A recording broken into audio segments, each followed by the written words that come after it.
सुप्रभातम। मैं आपकी संस्कृत अध्यापिका कविता आज आपको आपकी पुस्तक स्पंदना का द्वितीय पाठ दूसरा पाठ द्वितीय पाठ संज्ञेय शक्ति पढ़ाऊंगी। संज्ञेय शक्ति एक कहानी है जो कहानी आप पहले सुन चुके हैं। नीति शास्त्र से ली गई है, हितोपदेश से कहानी ली गई है और हितोपदेश में कहा जाता है कि पाटलिपुत्र के राजा के पुत्रों को नीति शास्त्र का ज्ञान देने के लिए इसके लेखक पंडित नारायण शर्मा ने इसकी हितोपदेश ग्रंथ की रचना की। हितोपदेश के 4 परिच्छेद हैं जो कि बहुत ही सरल भाषा में है, सरस भाषा में है। 4 परिच्छेद है। पहला है मित्र लाभ, दूसरा सुहृदय भेद, तीसरा विग्रह और चौथा संधि। तो ये जो कहानी है आपकी वो हितोपदेश के प्रथम परिच्छेद मित्र लाभ के प्रथम संपादित अंश से लिया गया है। ठीक है, अर्थात मित्र लाभ की पहली कथा ये संज्ञेय शक्ति है। तो देखिए इस कहानी में क्या होता है कि सुबह का अच्छा खासा समय था।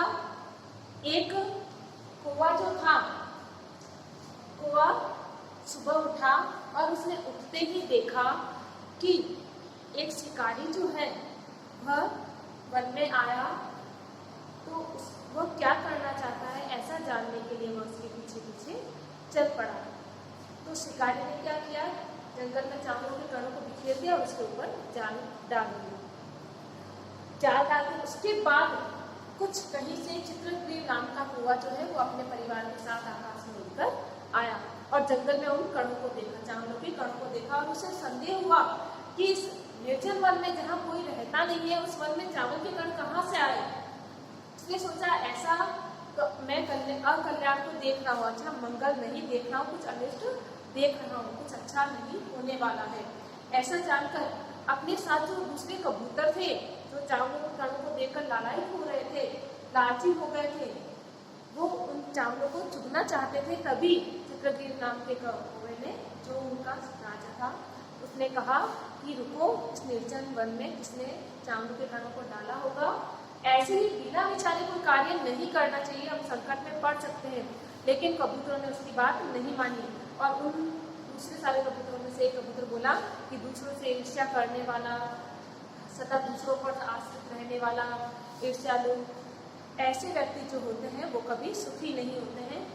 तो उस चित्रग्रीव नामक स्वामी की बात न मानकर सारे कबूतर जो है उन चावलों के कणों पर बैठ जाते हैं और उस जाल में बंध जाते हैं। तभी वो सब घबरा जाते हैं। तो चित्रग्रीव कहता है घबराओ मत, सभी एक साथ इस जाल को लेकर उड़ जाओ। तो सभी अपने एक साथ बल के प्रयोग से उस जाल को लेकर काफी दूर तक चले जाते हैं और शिकारी जाल के पीछे दौड़ता ही रह जाता और कुछ समय पश्चात वो सारे कबूतर जो है उस शिकारी की आंखों से ओझल हो जाते हैं, अर्थात गायब हो जाते हैं। शिकारी भी हार मान के घर चला जाता है, कबूतर सारे आजाद हो जाते हैं। ये कहानी आप पहले पढ़ चुके हैं। अब दोबारा देखिए इस कहानी को, सोचिए, समझिए, व्याकरण का अच्छे से ज्ञान कीजिए। देखिए हिंदी अनुवाद करेंगे अब इस पाठ का। अस्ति गोदावरी तीरे विशाल सालुली तरुः, अर्थात गोदावरी नदी के किनारे, तीरे का अर्थ होता है किनारे पर, गोदावरी नदी के किनारे पर एक विशाल सामल का वृक्ष था। अस्सी का अर्थ है, लेकिन ये कहानी जो है वह पास्ट में लेके तो गोदावरी नदी के किनारे एक सामल का बहुत ही बड़ा पेड़ था। नाना देशात् आगत्य रात्रौ पक्षिणो तत्र निवसन्ति।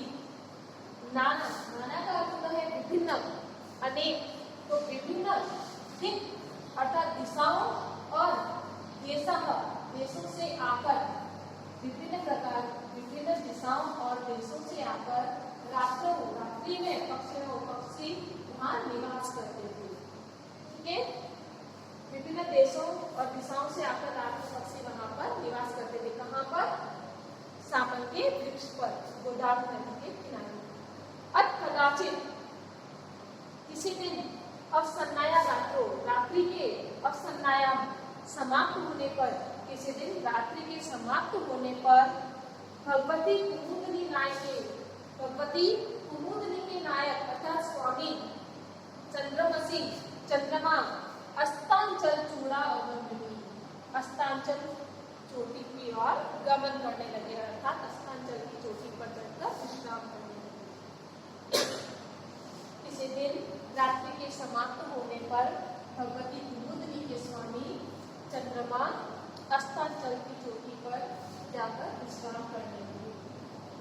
इसके बाद तभी लघुपत्नक नामा वयसः प्रबुद्धः, तभी जब चंद्रमा विश्राम करने लगे अर्थात रात्रि जा चुकी थी, सुबह हो चुकी, तभी लघुपत्नक नाम का, नामा का अर्थ होता है नामक या नाम का, वयसः हुआ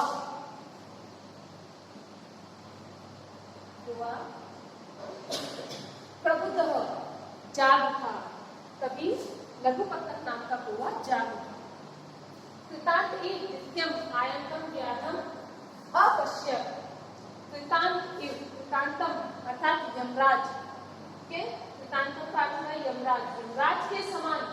ध्यान देखिए इन लिखा हुआ है तो इनका अर्थ है के समान, यमराज के समान नित्यम दूसरे आयंतम आते हुए शिकारी को देखा। पहले तो क्या हुआ कि रात जा चुकी थी, सवेरा हो चुका था, और दूसरा उसने एक शिकारी को वन में आते हुए देखा। शिकारी उसको कैसा प्रतीत हो रहा था? यमराज के समान। तो यमराज के समान दूसरे आए हुए व्यक्ति को अर्थात शिकारी को देखा। अब पश्चात में आपके पश्चात धातु है, मूल धातु है इसकी दृश्य, दृश्य धातु है जिसके रूप जो है वो पश्च से चलते हैं। ठीक है, ये आपकी एक परिवर्तनीय धातु है। मूल धातु दृश्य होती है किंतु इसके रूप पश्च से चलते हैं। तो उसने ज्ञान शिकारी को देखा, तब अवलोक्य उसे देखकर अचिंत्य सोचने लगा, तब अवलोक्य अचिंत्य उसे देखकर सोचने लगा। अवलोक्य में आपके ल्यप प्रत्यय है, कौन सा प्रत्यय? ल्यप प्रत्यय।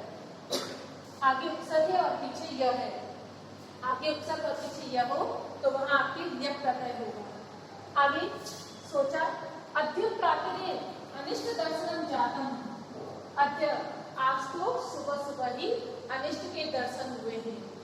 अनिष्ट अर्थात अमंगलकारी दर्शन हुए हैं।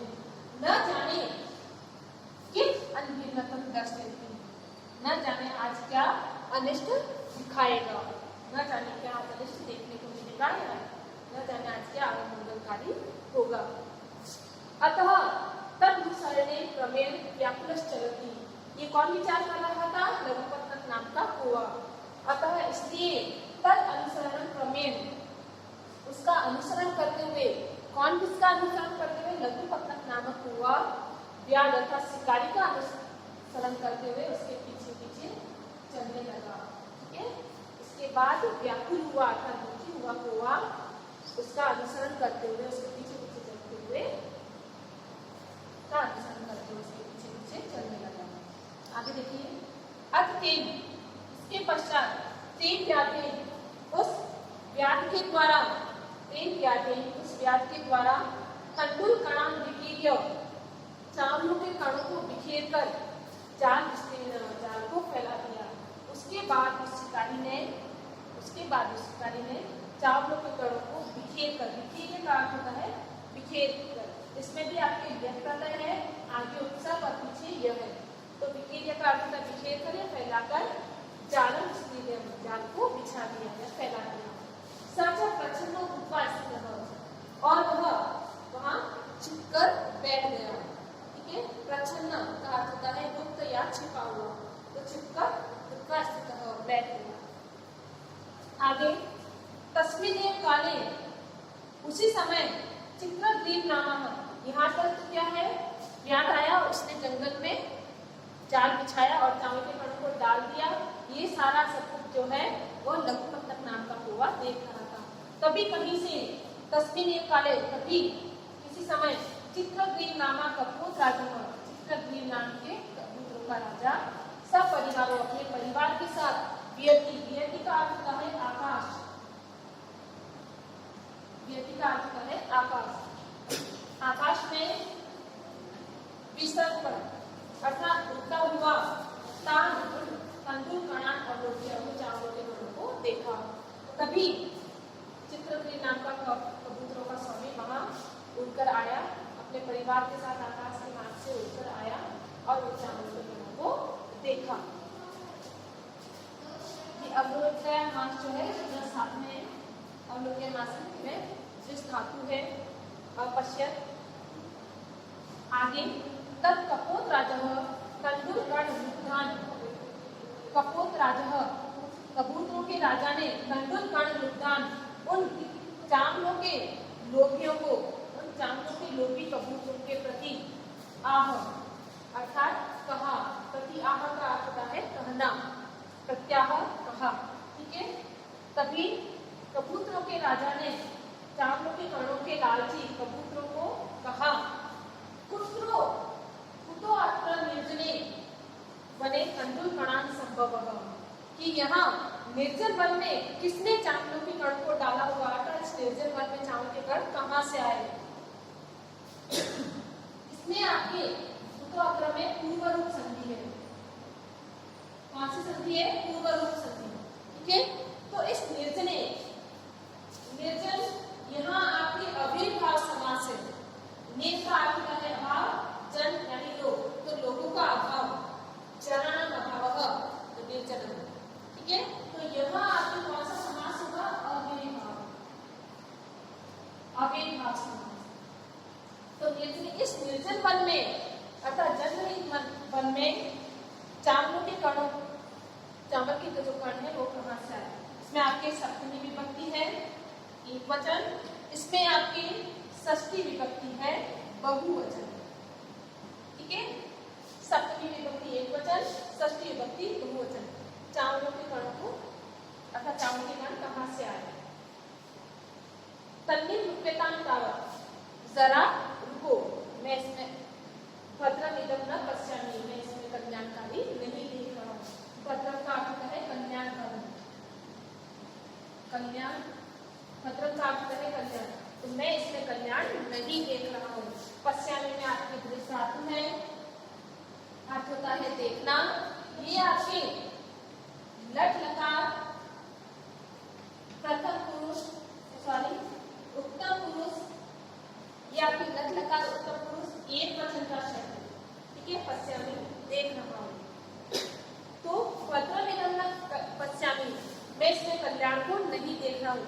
क्या कह रहा था कि आज निर्जन वन में चावल के कण किसने डाल दिए, तो मैं यहाँ कल्याण को नहीं देख रहा हूँ। सर्वथा अविचारित कर्म न कर्तव्य, सर्वथा हमें हमेशा बिना विचार किए कर्म अर्थात कार्य को न कर्तव्य नहीं करना चाहिए। हमें बिना विचारे कोई कार्य नहीं करना चाहिए। अब देखिए, गोदावरी नदी के किनारे सामर का एक विशाल प्रस्थान था। अनेक दिशाओं और देशों से आकर लोग रात को पक्षी निवास करते थे। इसके पश्चात किसी दिन रात्रि के समाप्त होने पर भगवती कुमुदनी के नायक चंद्रमा अस्ताचल की चोटी पर जाकर विश्राम करने लगे। तभी लघुपट्टन नाम का कौवा जाग उठा। उसके बाद उसने यमराज के समान आते हुए दूसरे शिकारी को देखा। उसे देखकर वह सोचने लगा, आज सुबह सुबह ही अनिष्ट के दर्शन हुए हैं, न जाने आज क्या अनिष्ट होने वाला है। अतः उसका अनुसरण करने चला गया। इसके बाद शिकारी ने चावलों के कणों को बिखेर कर जाल फैला दिया और वहीं पर छुपकर बैठ गया। इसके बाद चित्रदेव नाम का कबूतरों का राजा परिवार के साथ आकाश में उड़कर उन चावलों के कणों को देखता है। ततः कपोत राजा, इसके पश्चात कबूतरों का राजा चावलों के लोभी कबूतरों को कहता है कि यहाँ इस निर्जन वन में चावल के कण कहाँ से आए हैं। रुको, मैं देखता हूँ, आज मैं कल्याण को नहीं देख रहा हूँ।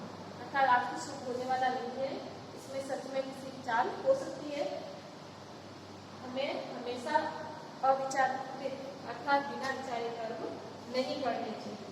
ठीक है, ये आपको पाठ पढ़ना है, अच्छे से रीडिंग भी करनी है, समझना भी है और इसमें संधि समास या प्रत्यय आए हुए उपसर्गों को देखना है और समझना है। इसके आगे वाला पाठ जो है वो हम अगली कक्षा में पढ़ेंगे। धन्यवाद।